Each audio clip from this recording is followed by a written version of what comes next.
Night after night, something was going terribly wrong inside a California hospital. Patients who had been stable just hours earlier were suddenly slipping into crisis. Breathing stopped. Hearts followed. Doctors rushed in, alarms blared, and families were left staring at empty beds, asking the same impossible question. How did this happen so fast? At first, the deaths were written off as tragic coincidences. After all, this was an intensive care unit, a place where life often hangs by a thread. But patterns began to emerge. Too many patients were dying without warning. Too many were improving before everything abruptly collapsed. And almost all of it was happening during the quietest hours of the night. Whispers started spreading through the halls. Staff exchanged uneasy glances. Some joked nervously about bad luck on the graveyard shift. Others felt something colder, something they couldn't explain. These weren't natural endings, they felt interrupted. Then came the rumors. Talk of a syringe, talk of someone who played God when no one was watching. The idea was unthinkable until science, data, and buried secrets began pointing in the same terrifying direction. What investigators would eventually uncover wasn't just negligence or malpractice. It was something far darker. A hidden killer operating in plain sight, protected by trust, routine, and the assumption that hospitals are places of healing.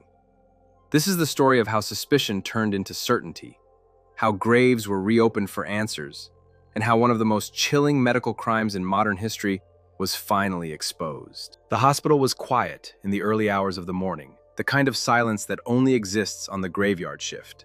Lights were dimmed, footsteps echoed down long corridors, and most families had gone home, trusting their loved ones were safe. Inside the intensive care unit, machines hummed steadily, tracking heartbeats and breathing. For the staff, this was routine. For the patients, it was supposed to be a place of recovery. But something unseen was already moving through the unit. Trisha Johnson had been in the ICU for several days. Her condition had been serious, but doctors were optimistic. Treatments were working. Her vital signs had stabilized, and the worst seemed to be over. Her husband, Larry, had barely left her side, sleeping in a chair next to the bed, watching monitors rise and fall. That night, exhausted, he stepped out briefly to get a cup of coffee. It was a simple decision, one he would replay in his mind for the rest of his life. Moments after he left the room, alarms sounded. Trisha's vital signs dropped suddenly and without warning. Nurses rushed in, followed by doctors. Her heart had stopped. CPR began immediately, compressions pounding against her chest as staff fought to bring her back. When Larry returned, he saw a scene that no family member is ever prepared for. Doctors surrounding the bed, urgent voices cutting through the air, and the unmistakable look on their faces when hope disappears. Within minutes, the effort was over. Trisha was pronounced dead. There was no clear explanation, just shock, grief, and silence. For the staff, it was another loss in a unit where death was not uncommon. But for some, it felt wrong. Respiratory therapist Bob Baker had worked in critical care long enough to know when a patient's decline made sense and when it didn't. He had seen emergencies, sudden crashes, and heartbreaking outcomes. Yet lately, too many patients who appeared stable were dying abruptly, often during the night. Not long after Trisha's death, another patient was admitted to the ICU following what should have been a routine surgery. John Schwartz had undergone a hip replacement. His prognosis was excellent. Doctors expected him to be discharged within days. His granddaughter Mary was relieved. Everything about his recovery pointed toward improvement.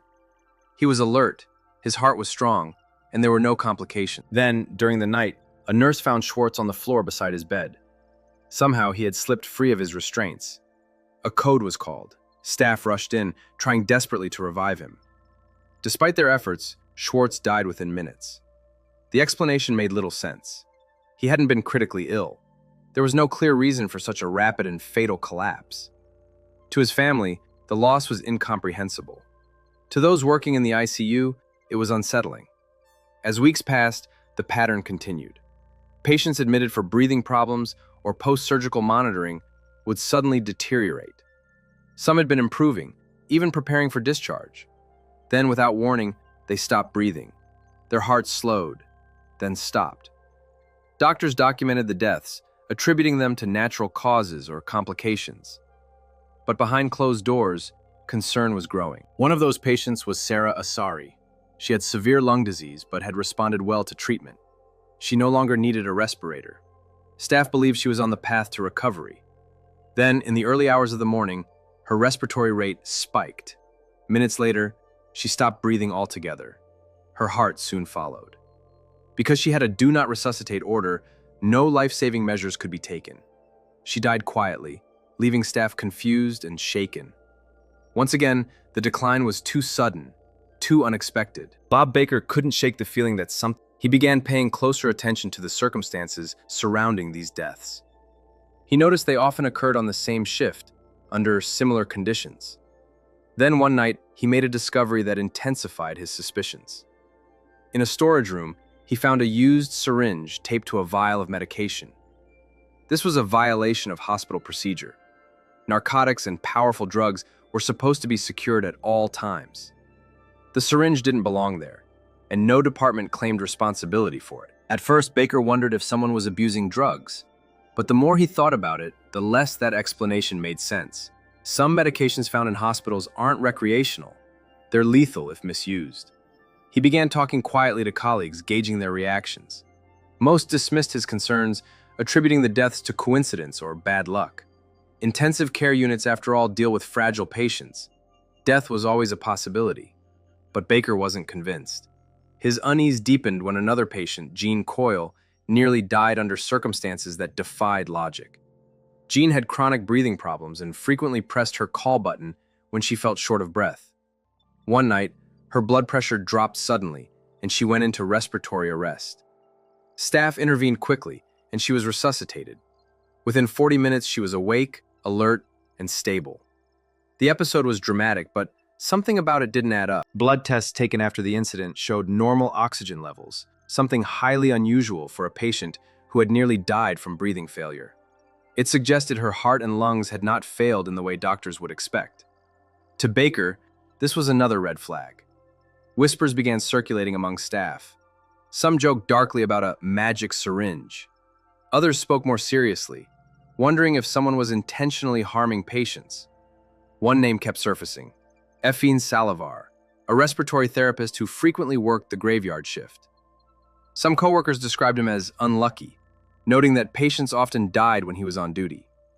Others brushed it off as rumor and resentment. Baker struggled with what to do. Accusing a colleague of murder was unthinkable. The idea that someone inside the hospital, entrusted with saving lives, could be doing the opposite felt impossible. Still, the pieces didn't sit right. Too many unexplained deaths, too many similarities, too many questions with no answers. Eventually, Baker took his concerns to hospital administration. He reported the rumors, the syringe, and the strange patterns he had noticed. Administrators reviewed death statistics, comparing Saldivar's shifts to others. On paper, nothing appeared statistically unusual. Without concrete evidence, the hospital dismissed the concerns. The rumors were labeled gossip. The issue was dropped. But the deaths didn't stop. Behind the calm routines of the ICU, something far more dangerous was unfolding. Patients continued to die quietly in their beds. Families continued to grieve without answers. And somewhere within the hospital walls, a secret was growing. One that would soon force police, scientists, and grieving relatives to confront a nightmare no one wanted to believe was real. The turning point didn't come from a chart or a statistic. It came from fear spreading quietly among the staff. Nurses, respiratory therapists, and aides began to notice the same uncomfortable truth. Deaths felt different on certain nights. The atmosphere shifted when Ephren Saldivar was working. It wasn't something anyone could prove, but it was something many felt. Saldivar was not outwardly threatening. He was quiet, withdrawn, rarely social. Some described him as awkward, others as lazy or indifferent. He kept to himself, moving through the ICU almost invisibly. That, in hindsight, may have been part of the danger. He blended into the background of a place where people already expected the worst outcomes. When a patient died, no one immediately looked for a killer. They looked for a diagnosis. Jean Coyle's near-death experience continued to trouble Bob Baker. She had collapsed suddenly, yet recovered far too quickly for it to have been a natural respiratory failure. When Baker reviewed the blood gas results himself, he saw something that chilled him. Jean's oxygen levels were normal at the time of her arrest. Her body had not been starved of oxygen the way it should have been. It suggested paralysis rather than disease, an inability to breathe despite lungs that were still functioning. And Jean herself remembered something strange. She recalled feeling funny, panicked, unable to breathe, then waking up to hands on her chest and voices shouting. She specifically remembered being resuscitated by Saldivar. That detail stuck. Soon after, rumors escalated. Another respiratory therapist told Baker, half joking and half serious, that Saldivar had a magic syringe. The phrase sounded absurd, almost childish, but it echoed something Baker had already been fearing. When he confronted Saldivar directly, warning him to stay away from his patients, the interaction only deepened his concern. Saldivar didn't argue. He didn't defend himself. He simply acknowledged the warning and walked away. By April 1997, Baker felt he could no longer stay silent. He went to his supervisor and reported everything he knew. The rumors, the syringe, the names being whispered. The accusation was explosive. Hospital administrators struggled to accept it. The idea that a healthcare worker was deliberately killing patients seemed beyond belief. Still, the rumor was serious enough that they contacted police. Glendale police officers were cautious from the start. Rumors and workplace conflicts were not evidence. They began by looking into the source of an anonymous phone call that claimed a respiratory therapist was helping patients die. The caller pointed directly at Ephren Saldivar. But when detectives tracked the man down, his story fell apart. He had a criminal history, possible motives for revenge, and quickly backtracked, claiming it was all a misunderstanding. Investigators then questioned people close to Saldivar. One of them, Evelyn Abrams, worked the same graveyard shift and had personal relationships with both Saldivar and the anonymous caller. She denied everything. According to her, the rumors were nonsense, fueled by jealousy and drama. To detectives, it sounded plausible. Workplace gossip, personal grudges, and bad blood could easily explain the situation. Bob Baker, however, told them something far more disturbing. While playing a prank on another coworker, he had opened Saldivar's locker. Inside, he found a large bag filled with drugs: morphine, Demerol, Valium, and more. A powerful paralytic drug used to stop muscle movement during intubation. This drug was not something a respiratory therapist should casually possess. It wasn't recreational. It couldn't be abused safely. In the wrong dose, it paralyzes the diaphragm, leaving a person fully conscious but unable to breathe. Death would follow unless the patient was ventilated. To Baker, the implications were horrifying. Someone with access to this drug could kill silently, quickly, and without leaving obvious marks. But Baker admitted he never reported what he found at the time because he had accessed the locker without permission. That hesitation weakened his credibility in the eyes of police. Detectives began to doubt him. Saldivar and Baker had a history of personal conflict. Supervisors confirmed they disliked each other. From the outside, it looked like revenge disguised as concern. With no physical evidence and unreliable witnesses, the case stalled. Still, police decided to question Saldivar directly. They invited him to the station, not as a suspect, but to clear the air. He appeared calm, cooperative. He denied wrongdoing, but was offered a polygraph test to put the rumors to rest. That's when everything changed. Saldivar refused the polygraph. At first, it seemed like a simple choice. He admitted he was afraid to take the test because he may have assisted in patients' deaths. Pressed further, he began to talk, slowly, carefully, and then shockingly, openly. He described suffocating a cancer patient early in his career after being told the patient wouldn't survive. He claimed nurses expected him to do something. He said it took 15 minutes for the patient to die. Then he kept talking. One death turned into several. Several turned into dozens. He estimated the number might be 50, then 90, then possibly 200, including patients at other hospitals where he had worked. The confession was staggering. Detectives listening from another room could hardly believe what they were hearing. This wasn't a vague admission. It was detailed, methodical, and chillingly casual. Saldivar spoke as if he were discussing routine tasks, not human lives. But as quickly as the shock hit, reality followed. A confession alone was not enough. There were no identified victims, no bodies, no toxicology reports, no proof that any specific death was a murder. Legally, they had nothing. After 48 hours, with no physical evidence to support the confession, police were forced to release Saldivar. A man who had just admitted to being one of the most prolific killers in American history walked out of the station and back into the world. For the investigators, it was a nightmare scenario. If Saldivar was telling the truth, innocent people could still be at risk. If he was lying, the truth was buried somewhere in years of medical records and graves already sealed. Either way, the case was far from over. Letting Saldivar walk free didn't end the investigation. In many ways, it finally gave it direction. The detectives now had a suspect who had confessed, then recanted, and a hospital full of unexplained deaths stretching back years. What they didn't have were victims they could legally prove were murdered. This case was backward. They weren't building toward a suspect. They already had one. They had to work backward to find the dead. A task force was assembled and moved off-site to avoid leaks. The media storm was already growing, and investigators feared Saldivar would run if he sensed how serious things had become. Officers quietly began watching him while others dug into his past.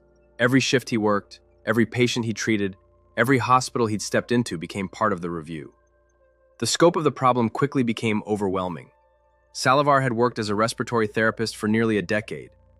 During that time, hundreds of patients had died while he was on duty. Most were elderly. Many had "do not resuscitate" orders. On paper, their deaths looked natural. That was precisely what made the case so dangerous. If Saldivar had chosen his victims deliberately, he had chosen them well. Detectives started where they could: hospital records. Thousands of pages of charts were pulled, copied, and reviewed line by line. Officers who had never read a medical chart before found themselves learning a new language. Vital signs, oxygen saturation, heart rhythms, medication logs, everything mattered now. They weren't just reading history, they were looking for patterns that shouldn't exist. Medical experts were brought in to guide them. One clue stood out almost immediately. In a natural death, especially in critically ill patients, the heart usually fails first, followed by respiratory collapse. But a paralyzing agent flips that order. Breathing stops first. The patient panics. Heart rate spikes. Then, minutes later, the heart gives out. That fight-or-flight signature became their roadmap. Investigators searched for charts showing patients who had been improving, whose vitals were stable, who were expected to recover or be discharged, only to suddenly stop breathing while their heart continued to beat. Notes like "patient found dead in bed" or "unexpected respiratory arrest" were flagged. Slowly, a list began to form. They narrowed their focus to the final 2 years of Saldivar's employment. Older deaths were less likely to yield physical evidence. Drugs like Pavulon degrade quickly, and time was the enemy. Even then, the list was enormous. Over 170 deaths occurred during his shifts in that period alone. Not all of them could be investigated. Some bodies had been cremated. Others were buried too long or without recoverable remains. In the end, detectives selected a smaller group of cases that best fit the medical profile. These were people whose deaths made no sense. Patients who had been talking, joking, planning to go home. Families were contacted carefully, one by one. Some were shocked. Others said they had always suspected something wasn't right. A few refused permission to exhume their loved ones, unwilling to reopen old wounds. Most, however, wanted answers, no matter how painful. At the same time, forensic scientists faced their own challenge. Even if bodies were exhumed, how would they prove poisoning? Pavulon and similar paralytics don't linger in the body the way other toxins do. No standard test existed to detect them in decomposed tissue. If science failed, the entire case would collapse. That's when investigators turned to a national laboratory known for solving problems no one else could. The request was simple and impossible at the same time. Develop a test that had never been done before, to detect trace amounts of a fast-degrading paralytic drug in buried human remains. Months passed with little progress. Meanwhile, Saldivar went on television. He told the public his confession was a lie, a cry for help from a depressed man who wanted to die. He painted himself as a victim of pressure and misunderstanding. To families who had lost loved ones, it felt like a second betrayal. Behind the scenes, detectives kept working. Former coworkers came forward with stories they'd never told before. One nurse recalled a moment when a patient flatlined, while Saldivar stood nearby, calmly motioning for her to stop resuscitation. Another remembered being disturbed by how often he seemed present when things went wrong. None of it was enough on its own. Stories don't put someone in prison, evidence does. Then finally, the breakthrough came from the lab. A scientist experimenting with extraction methods borrowed techniques used to detect chemical weapons residue. Against all odds, it worked. The test isolated Pavulon in exhumed tissue. For the first time, there was a way to prove what Saldivar had done. The first positive result was almost dismissed. The drug had been legitimately administered to that patient days before death. But then came the next results, and the next. Multiple bodies, different patients, no medical justification, and the same paralytic drug found deep within their organs. The impossible was now undeniable. What had started as rumors and whispers on the graveyard shift was becoming one of the most chilling medical murder cases in American history. And for the first time since Saldivar had walked free, investigators knew something they hadn't known before. They were going to be able to stop him. By the time investigators confirmed multiple positive results, the case shifted overnight. This was no longer a theoretical investigation or a battle of rumors versus denials. The science had spoken. 6 exhumed bodies, people once declared victims of natural causes, carried unmistakable traces of a paralytic drug that should never have been in their systems. The pattern was undeniable. Someone inside that hospital had deliberately shut down their ability to breathe and then watched as their hearts failed. With that confirmation, police moved fast. Surveillance on Saldivar intensified. Officers tracked his daily routine, knowing that if he sensed the walls closing in, he could disappear for good. They couldn't afford another mistake. This time, the arrest had to stick. Investigators reviewed every minute of every shift tied to the confirmed victims. They reconstructed timelines down to the second, cross-checking medication logs, patient locations, and staff assignments. In each confirmed case, Saldivar had access. In each case, there was no legitimate reason for Pavulon to be administered. The deaths weren't accidents, they were acts of control. On January 9, 2001, nearly 3 years after his first confession, detectives finally made their move. They followed Saldivar as he left his home for work, waiting for a stretch of road where he couldn't run, couldn't reach help, and couldn't put anyone else at risk. When officers boxed in his car, the man who had quietly ended so many lives offered no resistance. The power he once held was gone in an instant. This time, the interrogation was different. There was no need for hypotheticals or probing questions. Detectives laid the evidence out in front of him. 6 victims, 6 bodies, 6 undeniable traces of Pavulon. The conversation wasn't about whether he had done it. It was about why. Saldivar's explanation was chilling in its simplicity. He claimed the workload was overwhelming. Too many patients, too much responsibility. Ending lives, he said, made things easier. Investigators and psychologists didn't believe that explanation told the full story. Experts described him as someone driven by deep insecurity, someone who craved importance and control in a world where he felt invisible. Inside an ICU, unseen and unquestioned, he became judge, jury, and executioner. Families were notified one by one. For some, the truth brought relief after years of unanswered questions. For others, it reopened wounds they thought had healed. Knowing that a loved one had been murdered while trusting a hospital was a pain no apology could erase. Prosecutors prepared for trial, fully aware of the challenges ahead. The case relied heavily on advanced forensic science and complex medical testimony. A skilled defense could easily cast doubt on experimental testing and interpretation. But Saldivar never gave them that chance. Facing overwhelming evidence and the possibility of the death penalty, he pleaded guilty. In court, victims' families listened as the man responsible for their loss avoided eye contact and showed no visible remorse. The judge sentenced him to 6 consecutive life sentences, plus additional time for attempted murder. He would never walk free again. Even after sentencing, one question remained unanswered. How many people had he really killed? The 6 proven cases were from his final year on the job.